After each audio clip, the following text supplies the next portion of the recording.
अक्सर जब भी किसी खेल की बात होती है ना, तो दिमाग में बस जीत, हार, पसीना और वही अपना स्कोरबोर्ड की तस्वीर उभरती है। हाँ बिल्कुल, खेल को तो हमेशा उसी जज्बात और जुनून वाले चश्मे से ही देखा जाता है। सही बात है, लेकिन अगर 2025 के उस ऐतिहासिक दिन को याद किया जाए तो कहानी कुछ और ही नजर आती है। मेरा मतलब है, जब रॉयल चैलेंजर्स बेंगलुरु यानी आरसीबी ने पूरे 17 साल के एक बहुत ही लंबे इंतजार के बाद आखिरकार ट्रॉफी उठाई थी। वो पल तो वाकई अद्भुत था। एकदम। उस दिन जो जश्न मनाया ना, वो सिर्फ मैदान की बाउंड्री लाइन तक ही सीमित नहीं था।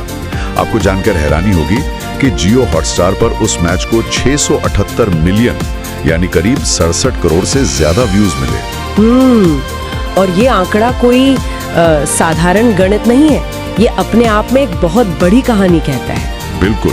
678 मिलियन व्यूज का सीधा सा मतलब है कि आईसीसी टूर्नामेंट में जो भारत पाकिस्तान मैच का व्यूअरशिप रिकॉर्ड होता है ना, उसे भी इस मैच ने बहुत पीछे छोड़ दिया है। अरे बाप रे। और इसीलिए द डीप डाइव के इस नए और रोमांचक गहरे विश्लेषण में हम इसी कहानी की तह तक जाने की कोशिश करेंगे। जी, आज का हमारा विषय भी बहुत खास है। हाँ, आज हमारी चर्चा के केंद्र में है हाउली हॉर्न लोकी की जो आईपीएल वैल्यूएशन स्टडी 2025 आई है और the rise of league culture in India के कुछ बेहद ही चौंकाने वाले अंश। तो मतलब आज हम सिर्फ स्कोर कार्ड नहीं पढ़ने वाले हैं। बिल्कुल नहीं। आज का मिशन चौके छक्के गिनना नहीं है। आज हम उस विशाल आर्थिक साम्राज्य को डिकोड करेंगे जिसने आईपीएल को $18.5 बिलियन का एक ऐसा व्यापार बना दिया है जो आज ईपीएल और एनबीए जैसी दुनिया की सबसे पुरानी स्पोर्ट्स लीग्स को पूरी शान से टक्कर दे रहा है। एकदम सही कहा आपने।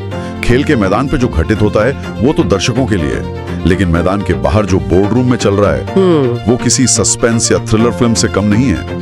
आईपीएल अब बस 2 महीनों का कोई क्रिकेट टूर्नामेंट नहीं रह गया है। तो फिर ये अब क्या बन चुका है? ये वित्तीय दुनिया में एक बहुत ही मजबूत एसेट क्लास बन चुका है।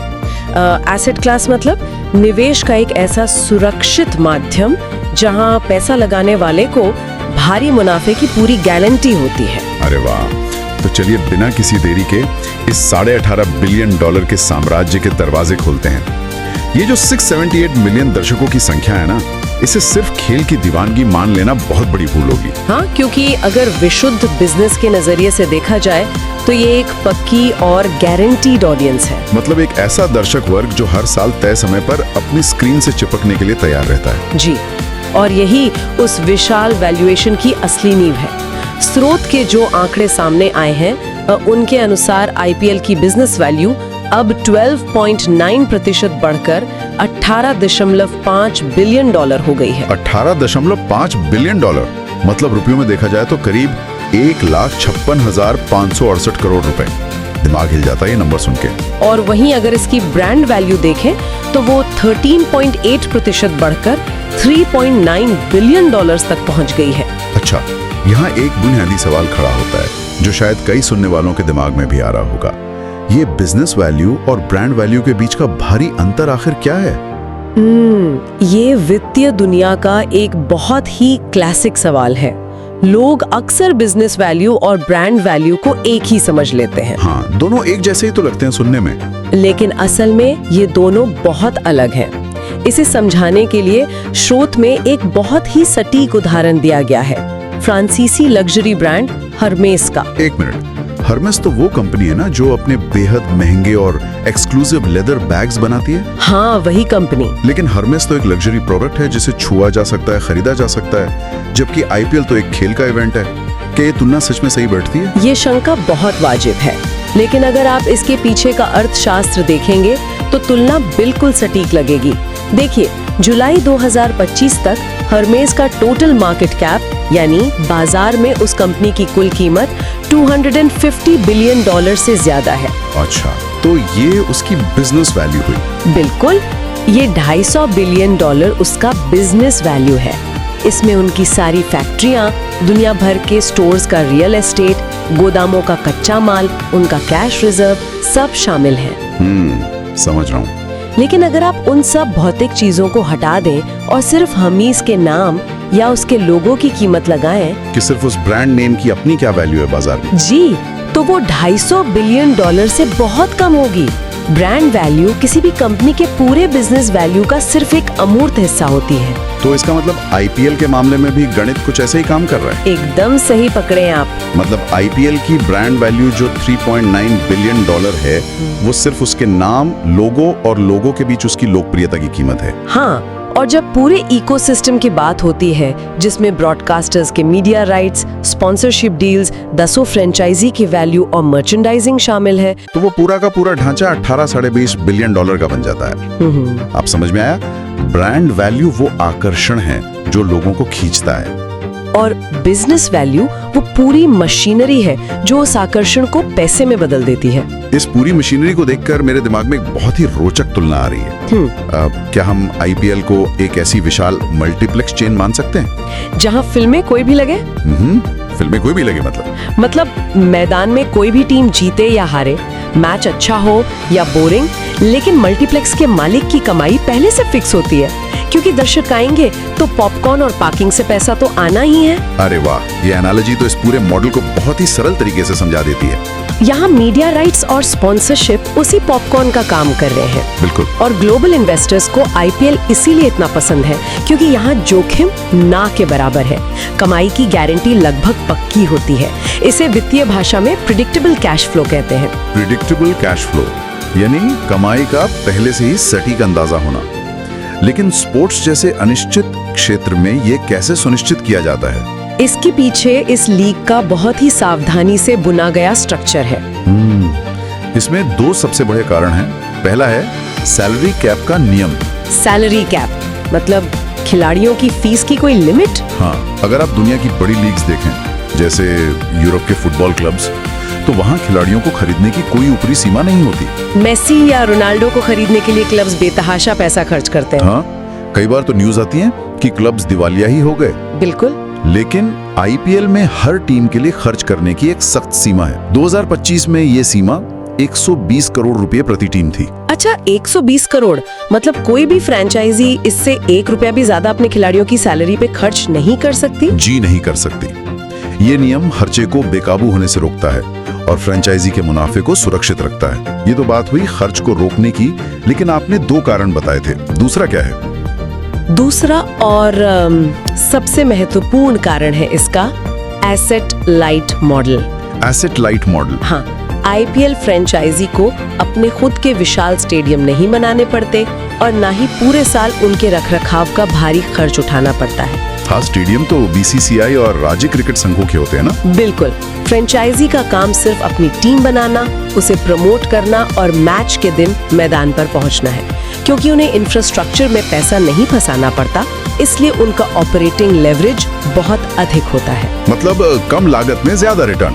अब मुझे समझ आ रहा है कि क्यों बड़ी-बड़ी कंपनियां इस लीग में पैसा पानी की तरह बहाने को तैयार रहती हैं। एकदम सही। जैसे टाटा ग्रुप ने ही देख लीजिए, अगले 5 साल के टाइटल स्पॉन्सरशिप के लिए $300 मिलियन यानी करीब 25,000 करोड़ रुपए का भारी भरकम करार किया है। जी, और बात सिर्फ टाटा तक सीमित नहीं है। बीसीसीआई ने 4 एसोसिएट स्पॉन्सर स्लॉट से भी 14,850 करोड़ रुपए जुटाए हैं।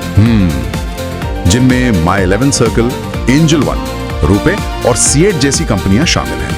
और ये सारा पैसा तो टूर्नामेंट की पहली गेंद फेंके जाने से पहले ही बैंक अकाउंट में आ जाता है। यही तो वो प्रिडिक्टेबल कैश फ्लो है जिसकी मैं बात कर रही थी। जब रिटर्न की इतनी पक्की गारंटी हो तो हर निवेशक इसका हिस्सा बनना चाहेगा। लेकिन कागज पर दिखने वाले इतने मजबूत बिजनेस मॉडल का असली टेस्ट तो तब होता है ना, जब अचानक से कोई बहुत बड़ा संकट सामने आ जाए, कोई ऐसी स्थिति जिसकी किसी ने कल्पना भी न की हो। आप मई 2025 की उस अप्रत्याशित घटना का जिक्र कर रहे हैं। जी हाँ, मई की शुरुआत में अचानक जियोपॉलिटिकल यानी भू राजनीतिक तनाव बहुत तेजी से बढ़ गया था। हालात ऐसे हो गए थे कि बीसीसीआई को बीच में ही टूर्नामेंट रोकना पड़ा। ये वाकया वाकई बहुत चिंताजनक था। अब हम राजनीति और उन कारणों की गहराई में तो नहीं जाएंगे, लेकिन सिर्फ बिजनेस और संचालन के नजरिए से देखें तो लीग ने संकट का सामना कैसे किया, ये बहुत दिलचस्प है। अगर इसे एक बिजनेस केस स्टडी के तौर पर देखें तो ये लीग के इंस्टीट्यूशनल रेजिलियंस यानी संस्थागत लचीलेपन का एक मास्टर क्लास है। जैसे कोविड के टाइम पर हुआ था। बिल्कुल उसी तरह जब कोविड आया था तब भी हमने देखा था कि कैसे आईपीएल ने पूरे टूर्नामेंट को यूएई में शिफ्ट करके खुद को बचा लिया था। 2025 में भी यही फुर्ती देखने को मिली। मतलब टूर्नामेंट अचानक रुकने के बावजूद उन्होंने बहुत जल्दी रिकवर किया। हाँ, पर्दे के पीछे स्पॉन्सर्स, ब्रॉडकास्टर्स और फ्रेंचाइजी के बीच जो कॉन्ट्रैक्ट्स थे वे इतने लचीले थे कि एक हफ्ते के भीतर ही पूरा नया शेड्यूल तैयार कर लिया गया। एक हफ्ते में? जी, लॉजिस्टिक्स को रातों रात रीमैप किया गया और आखिरकार 3 जून को सफलतापूर्वक फाइनल मैच आयोजित करवा ही दिया गया। और इस पूरी उथल-पुथल में जो सबसे हैरानी की बात रही ना, वो ये थी कि इस रुकावट का दर्शकों के उत्साह पर रत्ती भर भी असर नहीं पड़ा। बिल्कुल नहीं पड़ा। आंकड़े इस बात के गवाह हैं। अगर ओपनिंग वीकेंड के आंकड़ों पर ही नजर डालें तो जियो हॉटस्टार पर 1.37 बिलियन यानी 137 करोड़ व्यूज दर्ज किए गए। और पारंपरिक टीवी पर भी पीछे नहीं रहे। स्टार स्पोर्ट्स ने 253 मिलियन यूनिक टीवी दर्शक हासिल किए। इसी भारी व्यूअरशिप का ही तो नतीजा था कि जो कुल अनुमानित एड रेवेन्यू है वो करीब $600 मिलियन के विशाल आंकड़े तक पहुंच गया है। ये साफ साबित करता है कि दर्शक अब सिर्फ क्रिकेट का एक मैच नहीं देख रहे हैं, वे एक पूरा अनुभव जी रहे हैं। और इस अनुभव को इतना इमर्सिव बनाने में ना आधुनिक तकनीक का बहुत बड़ा योगदान है इस बार। हाँ, तकनीक के मोर्चे पर तो इस बार मैदान के बाहर और अंदर बहुत कमाल के बदलाव हुए हैं। ब्रॉडकास्टिंग में जो multi angle 4K HDR streaming का इस्तेमाल किया गया, उससे तो दर्शकों को ऐसा लगा जैसे वे खुद मैदान में खड़े हैं। और वो मेटावर्स लॉन्च का जो कॉन्सेप्ट था, उसने तो खेल देखने का पूरा तरीका ही बदल कर रख दिया। सही बात है। अगर कोई दिल्ली में बैठा है और उसका दोस्त न्यूयॉर्क में, तो वे दोनों वर्चुअली एक ही कमरे में बैठकर अपने अवतार के जरिए मैच का मजा ले सकते हैं। ये सोशल एंगेजमेंट का एक बिल्कुल नया स्तर है। इसके अलावा मैदान के अंदर भी नियमों में कुछ बहुत ही दिलचस्प बदलाव हुए हैं। जैसे शाम के मैचों में ओस की समस्या से निपटने के लिए वो सेकंड बॉल का नियम लाया गया। हाँ, ताकि गेंदबाजों को नुकसान ना हो और गेंद पर दोबारा सलाइवा या थूक लगाने की अनुमति भी वापस आ गई। इन बदलावों ने खेल को सिर्फ तकनीकी रूप से ही नहीं बल्कि रणनीतिक रूप से भी और ज्यादा गहरा बना दिया है। अगर इन सभी तकनीकी बदलावों को हम एक ग्लोबल परिप्रेक्ष्य में रखकर देखें तो समझना आसान हो जाएगा कि तकनीक कैसे क्रिकेट को एक ग्लोबल खेल बना रही है। वो कैसे? हाल ही में ICC चैंपियंस ट्रॉफी के व्यूअरशिप आंकड़े आए, जहां 368 billion global viewing minute record किए गए। ये कोई छोटा आंकड़ा नहीं है। 368 बिलियन मिनट, बाप रे। और अब तो 2028 के लॉस एंजलिस ओलंपिक में भी क्रिकेट को आधिकारिक तौर पर शामिल कर लिया गया है। तो क्या हम ये निष्कर्ष निकाल सकते हैं कि IPL ने बिजनेस और तकनीक का जो ब्लूप्रिंट तैयार किया है, उसी के दम पर क्रिकेट अब दुनिया भर के नए बाजारों में अपने पैर पसार रहा है? ये निष्कर्ष बिल्कुल सटीक है। IPL ने दुनिया के सामने ये साबित कर दिया है कि एक पारंपरिक खेल को एक हाईटेक कमर्शियल पैकेज में कैसे बदला जाता है। चलिए अब इस चर्चा को उस दिशा में ले चलते हैं जहां ये सारा पैसा और व्यूअरशिप सीधे तौर पर खिलाड़ियों और फ्रेंचाइजी से टकराती है। आप मेगा ऑक्शन की बात कर रहे हैं। हाँ, ग्लोबल स्पॉन्सरशिप का ये सैलाब आखिरकार फ्रेंचाइजी के ब्रांड को कैसे बढ़ाता है और खिलाड़ियों की कीमत किस आधार पर तय होती है।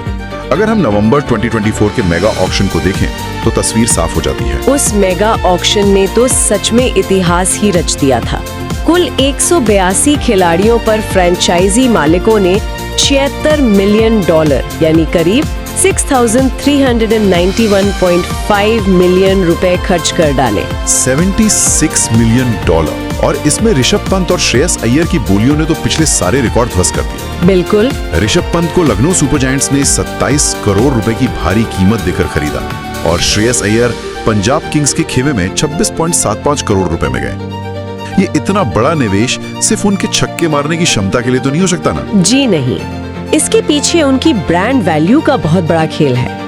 जब कोई स्टार खिलाड़ी किसी टीम से जुड़ता है तो वो सिर्फ अपना बल्ला लेकर नहीं आता। और क्या लेकर आता है? वो अपने साथ अपनी पूरी फैन फॉलोइंग, करोड़ों की सोशल मीडिया रीच और उन स्पॉन्सर्स का ध्यान भी लाता है जो उस खिलाड़ी के चेहरे पर पैसा लगाना चाहते हैं। हाँ, समझ गया। इस ब्रांड वैल्यू के खेल को समझने के लिए हमें अलग-अलग फ्रेंचाइजीज की ब्रांड रैंकिंग्स का विश्लेषण करना होगा।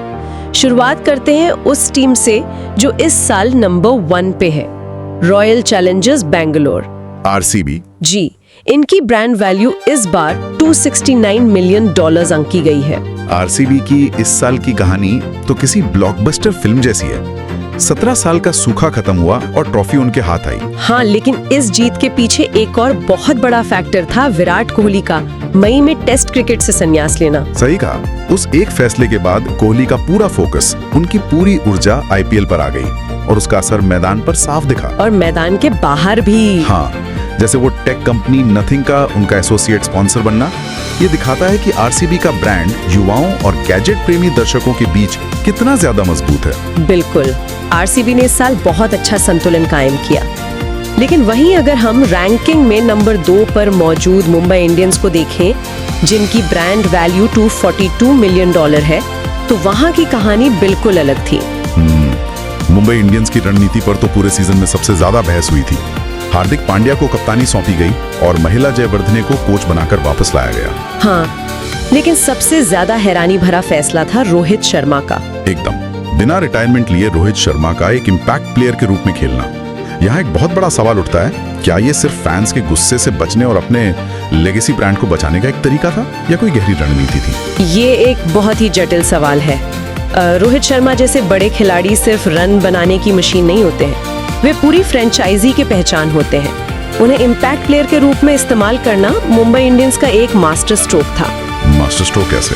इससे टीम को जब जरूरत पड़ी तब उनकी आक्रामक बल्लेबाजी का फायदा भी मिला और रोहित पर कप्तानी या पूरे 20 ओवर फील्डिंग करने का दबाव भी नहीं रहा। अच्छा, मतलब दोनों तरफ से फायदा। जी, और सबसे बड़ी बात, फ्रेंचाइजी ने उनके अपार फैन बेस को भी नाराज नहीं किया।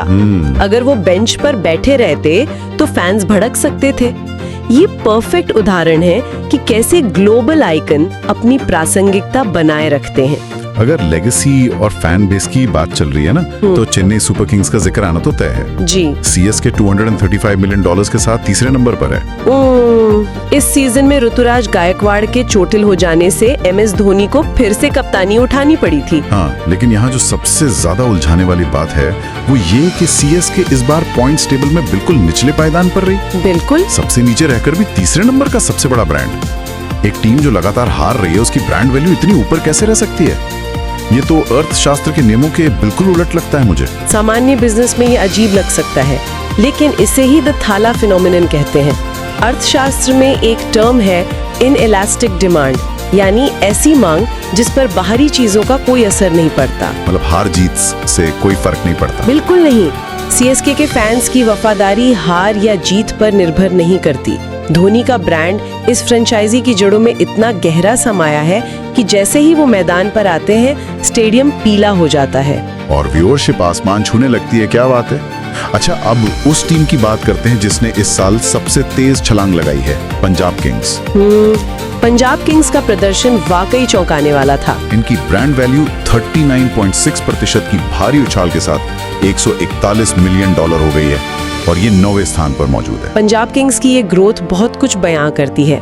श्रेयस अय्यर को भारी कीमत देकर लाना उनके लिए काम कर गया। उन्होंने बहुत ही आक्रामक क्रिकेट खेला और फाइनलिस्ट बने। और डिजिटल प्लेटफॉर्म्स पर भी उनका ट्रैक्शन जबरदस्त था। इसके अलावा कुछ और भी अहम बिजनेस मूवमेंट्स हुए हैं, जैसे कोलकाता नाइट राइडर्स जो $227 मिलियन के साथ चौथे स्थान पर है। उन्होंने चैंपियन होने के बावजूद अपने कप्तान श्रेयस अय्यर को जाने दिया। लेकिन एक स्थिर ब्रांड के रूप में वे मजबूत रहे। वहीं अगर गुजरात टाइटंस की बात करें, जो $142 मिलियन के साथ 8वें स्थान पर है, वहां बहुत बड़ी व्यावसायिक हलचल हुई। वो सीवीसी कैपिटल वाली डील? जी, उनके जो मूल मालिक हैं सीवीसी कैपिटल, उन्होंने अपनी हिस्सेदारी का एक बड़ा हिस्सा भारतीय निवेशकों को प्रीमियम पर बेच दिया, मतलब असली कीमत से भी ज्यादा दाम पर। तो ये वित्तीय कदम लीग के भविष्य के बारे में क्या संकेत देता है? ये सीधा संकेत है लॉन्ग टर्म इन्वेस्टर कॉन्फिडेंस का। जब कोई निवेशक ऊंचे दाम पर हिस्सेदारी खरीदता है, तो मतलब उसे भरोसा है कि आने वाले 5 या 10 सालों में इस एसेट की कीमत कई गुना बढ़ने वाली है। ये भविष्य की उम्मीद ही तो इस पूरे बाजार को चला रही है। और जब भविष्य की बात हो रही है, तो राजस्थान रॉयल्स का जिक्र करना भी जरूरी है, जो $146 मिलियन के साथ 7वें स्थान पर है। उन्होंने वैभव सूर्यवंशी जैसे टैलेंट पर दांव लगाया है ना? हाँ, सबसे युवा टैलेंट। ये दिखाता है कि लीग सिर्फ वर्तमान के सितारों के भरोसे नहीं चल रही, बल्कि भविष्य में भी भारी निवेश कर रही है। तो अगर हम इन सभी आंकड़ों और घटनाओं को समेट के देखें, तो 2025 के इस सीजन ने साबित कर दिया है कि ये टूर्नामेंट अब सिर्फ चौकों और छक्कों का खेल नहीं है। बिल्कुल नहीं। ये वित्तीय अनुशासन, तकनीकी नवाचार और सांस्कृतिक जुड़ाव का एक बेहद जटिल लेकिन सफल मिश्रण है। जो भी बिजनेस या इन्वेस्टमेंट में रुचि रखता है उसके लिए ये लीग एक चलता फिरता मास्टर क्लास है। एकदम सही बात है। ये इस बात का जीता जागता उदाहरण है कि कैसे भावनाओं और लॉयल्टी जैसे अमूर्त तत्वों को पकड़कर एक ऐसा ठोस ब्रांड खड़ा किया जा सकता है जो सालों साल भारी मुनाफा दे। और यही इसकी सबसे बड़ी जीत है, संकट के बावजूद खड़े रहना और अपनी वैल्यूएशन को नई ऊंचाइयों पर ले जाना। सच में ये एक ऐसी बिजनेस केस स्टडी बन चुकी है जिसे आने वाले दशकों तक बिजनेस स्कूलों में पढ़ाया जाएगा। अब इन तमाम आंकड़ों के बाद मैं इस चर्चा के अंत में हमारे सुनने वालों के लिए एक सवाल छोड़ना चाहूंगा जो एक नई बहस को जन्म दे सकता है। जी बिल्कुल। आज हमने देखा कि कैसे फ्रेंचाइजी क्रिकेट की ब्रांड वैल्यू आसमान छूती जा रही है। अमेरिका जैसे नए बाजारों में मेजर लीग क्रिकेट के जरिए इसका तेजी से विस्तार हो रहा है। पूरी दुनिया में प्राइवेट लीग्स का दबदबा बढ़ता ही जा रहा है। सही कह रहे हैं आप। तो ऐसे में सवाल ये उठता है कि क्या भविष्य में देश बनाम देश का जो पारंपरिक क्रिकेट है, क्या वो आने वाले समय में केवल इतिहास के पन्नों में दर्ज एक पुरानी याद बनकर रह जाएगा? ये बहुत ही गहरा सवाल है। क्या भविष्य में ये विशाल फ्रेंचाइजी ब्रांड्स ही क्रिकेट की दुनिया पर राज करेंगे और खिलाड़ियों की असली पहचान उनके देश की जर्सी से नहीं बल्कि इन करोड़ों डॉलर वाली फ्रेंचाइजी की जर्सी से होगी? इस बारे में सोचिएगा जरूर। बिल्कुल, इस बदलते हुए स्वरूप पर विचार किया जाना बहुत जरूरी है। इसी विचारोत्तेजक सवाल के साथ ही द डीप डाइव के इस विस्तृत और गहरे विश्लेषण को आज हम यहीं विराम देते हैं। सुनने के लिए बहुत बहुत धन्यवाद।